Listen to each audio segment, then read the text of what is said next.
Bonsoir et bienvenue pour ce nouveau journal sur TV Fil 78. Nous sommes le 12 mars et dans l'actualité locale aujourd'hui, la CGT Yvelines qui vient de désigner sa nouvelle présidente lors de son traditionnel congrès avec 8000 adhérents. C'est le premier syndicat du département.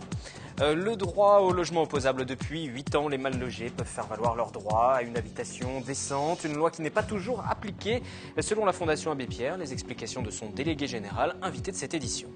D'ici au 22 mars, date du premier tour des départementales, nous vous proposons un focus sur plusieurs cantons, les forces en présence pour qui voter. Nous nous arrêterons à Trappes pour débuter. Une partie des salariés de la société Europcar, dont le siège social en France se trouve à Voisins-le-Bretonneux, était en grève ce matin. Ils dénoncent la décision de la direction d'externaliser une partie des services informatiques. Concrètement, des sociétés extérieures seront mandatées et les employés actuels transférés vers celles-ci. Des employés qui craignent une remise en cause de leurs avantages RTT, conventions collectives et surtout une précarisation de leur poste. Ils demandent en compensation un accompagnement pour une formation et 50 000 € d'indemnité. Nous, ce que nous craignons, c'est qu'une fois dans la société informatique, on peut nous disperser. Ça veut dire, moi, on peut me muter à l'autre bout d'Île-de-France.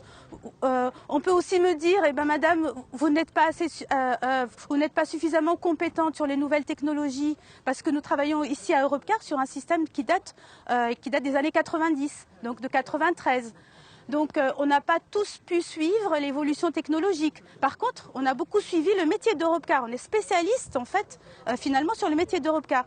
Nous, en fait, on n'a rien contre de changer, on n'a rien contre de découvrir autre chose, il faut quand même le dire, ça. L'externalisation est inévitable, donc on ne va pas se battre contre ça, c'est un combat perdu d'avance.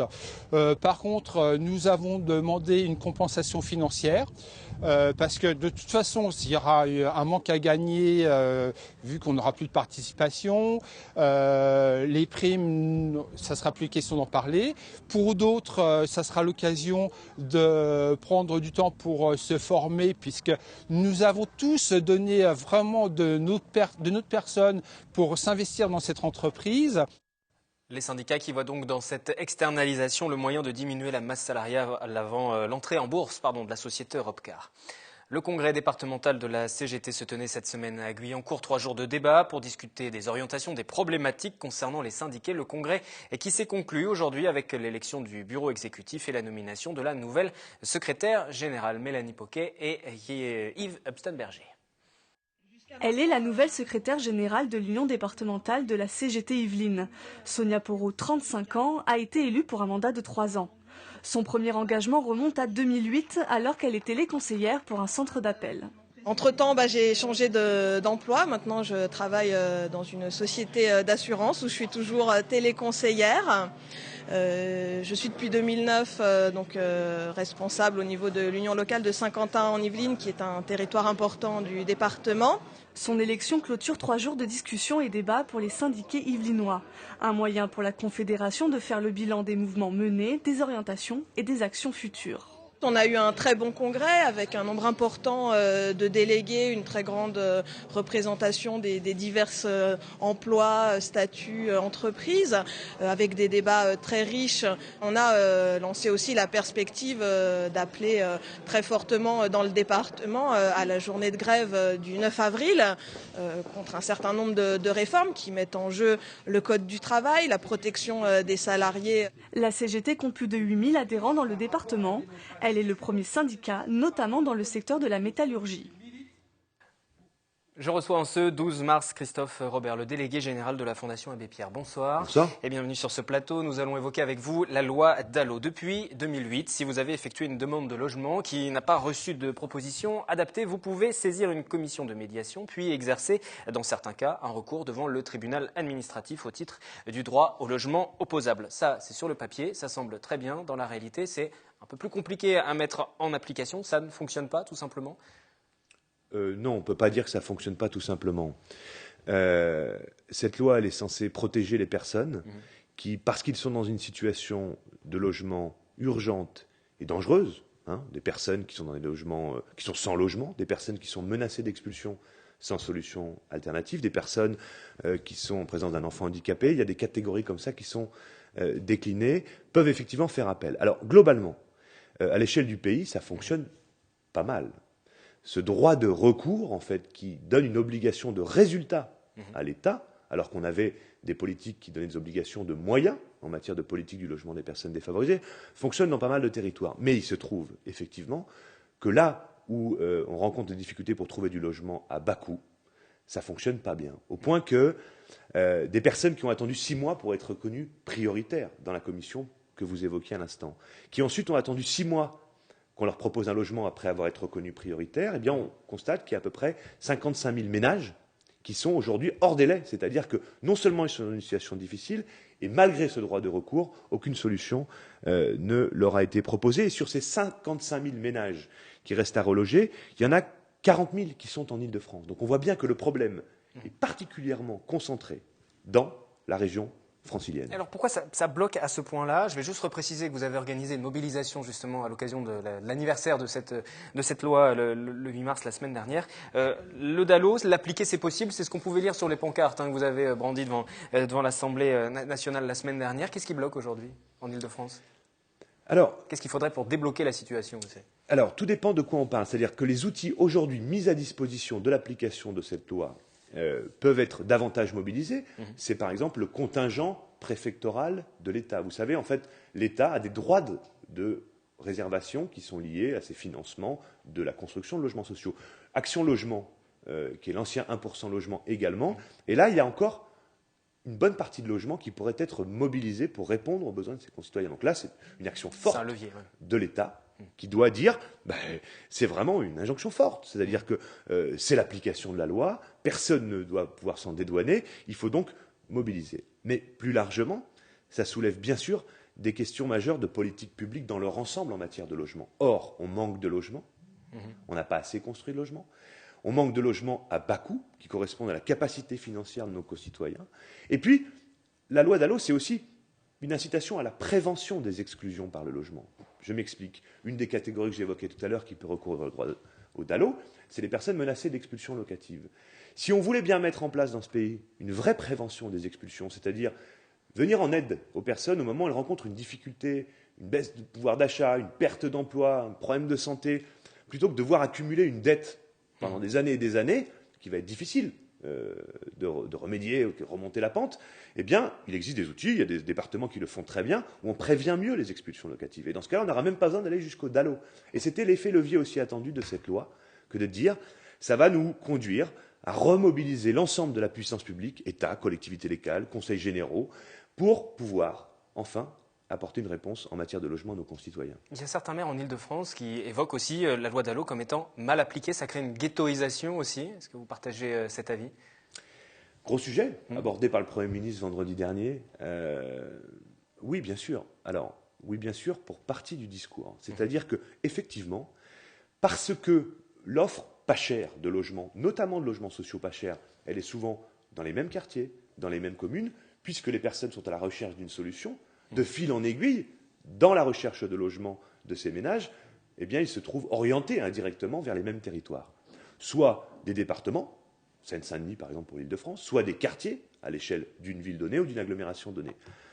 Simplement, si je partage ce diagnostic, si on partage ce diagnostic à la Fondation Abbé Pierre, c'est quelle réponse on a en face?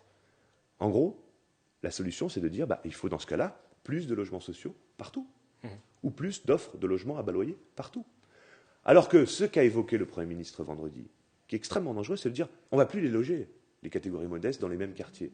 C'est ce qui était demandé, effectivement, oui, mais afin de prévenir aussi les radicalisations dans les quartiers, d'éviter la ghettoisation et de permettre une certaine mixité. Mais si le résultat de ça, c'est plutôt que de faire émerger vraiment une offre de logement un peu partout, mieux répartie, ce qui est souhaitable, c'est fermer la porte au seul logement accessible aux ménages modestes ou aux ménages pauvres, vous créez du mal logement. Donc c'est une question de temporalité. Si le Premier ministre dit plutôt que de les mettre dans les quartiers, toujours les mêmes, où on concentre les difficultés, moi je vais tout mettre en œuvre pour leur proposer des solutions ailleurs, dans le parc privé ou dans le parc social, banco. Si c'est de dire on ferme la porte, ça veut dire tout simplement laisser des personnes, par exemple, à la rue. Mais on manque aussi aujourd'hui de logements. Concrètement, les constructions, le bâtiment ne fonctionne pas bien. On recevait le responsable départemental de la Fédération du bâtiment il n'y a pas très longtemps justement à votre place qui nous expliquait qu'encore aujourd'hui, et ça fait des années et ça va encore être compliqué les années à venir, les constructions de logements sont difficiles. Et c'est Absolument. un petit peu l'effet de la crise. Donc forcément, à quel moment, quel levier là aussi employé? Alors l'effet de la crise, ça s'est accentué depuis 2008.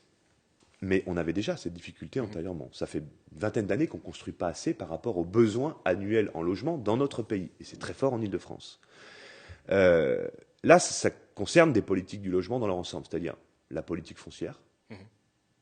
Est-ce qu'on choisit de faire du bureau ou du logement dans une ville? Ça concerne l'implication de l'État, par exemple sur la construction de logements sociaux. D'un côté, il dit « je veux faire 150 000 logements sociaux ». On en fait en gros 110, 115 000.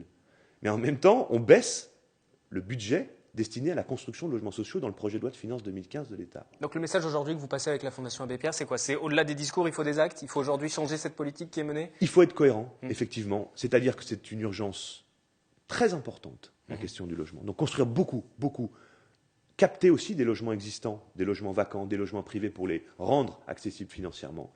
C'est une question de mobilisation forte des politiques publiques dans la durée. Et ça, c'est parce que l'enjeu, il est très fort. Au-delà du nombre de logements, c'est que derrière le logement se cache la question de la santé, de la scolarisation des enfants, du vivre ensemble à l'échelle d'un territoire. Se cache aussi la capacité d'un ménage, d'une famille, à accueillir des personnes, à pouvoir vivre, tout simplement, et avoir un espace sécurisant. Donc si on prend toutes ces considérations qui tournent autour du logement, au-delà de l'enveloppe en tant que telle, je pense qu'on devrait pouvoir booster significativement la politique du logement.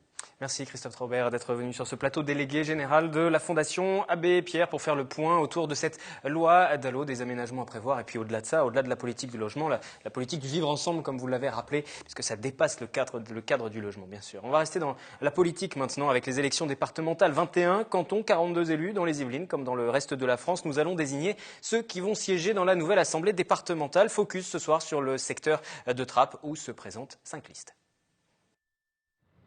Anciennement ville-canton, Trappes s'est élargie pour ce scrutin du 22 mars à 2 autres communes, La Verrière et Elancourt. 2 communes ancrées à gauche pour une seule à droite, mais une équation pas aussi simple que cela. Conseillère départementale sortante soutenue par le Parti socialiste, Jeannine Marie se présente cette fois-ci. Nouvelle règle sur la parité oblige avec Alain Hajaj, maire communiste de La Verrière. Mais ce dernier n'a pas reçu le soutien de sa formation. C'était pas là l'essentiel. L'essentiel, c'était la reconnaissance des qualités de chacun pour pouvoir porter cette fibre sociale auprès des gens. Élue à Trappes en tant que première adjointe à l'éducation, Jeannine Marie siège au département depuis 2008. Principal axe de campagne, l'action sociale. C'est un département qui a suffisamment de richesses pour qu'il s'interroge sur la répartition de ces richesses et qu'une partie de ces richesses puisse être destinée au développement et à la réponse aux besoins, qu'ils ce soit des besoins sociaux, éducatifs ou d'aménagement ou des besoins écologiques sur notre canton. Pour renverser ce canton et réaliser le grand chelem attendu par le président sortant du conseil départemental Pierre Bédier. La droite mise sur un ticket composé du maire d'Elancourt Jean-Michel Fourgousse et de sa deuxième adjointe en charge de l'éducation, Anne Capio. Jean-Michel Fourgousse, ancien député qui ne cache pas sa velléité à retrouver son poste dans 2 ans et qui axe sa campagne sur le développement économique mais aussi sur le numérique à l'école, prenant pour exemple les réalisations menées dans sa ville.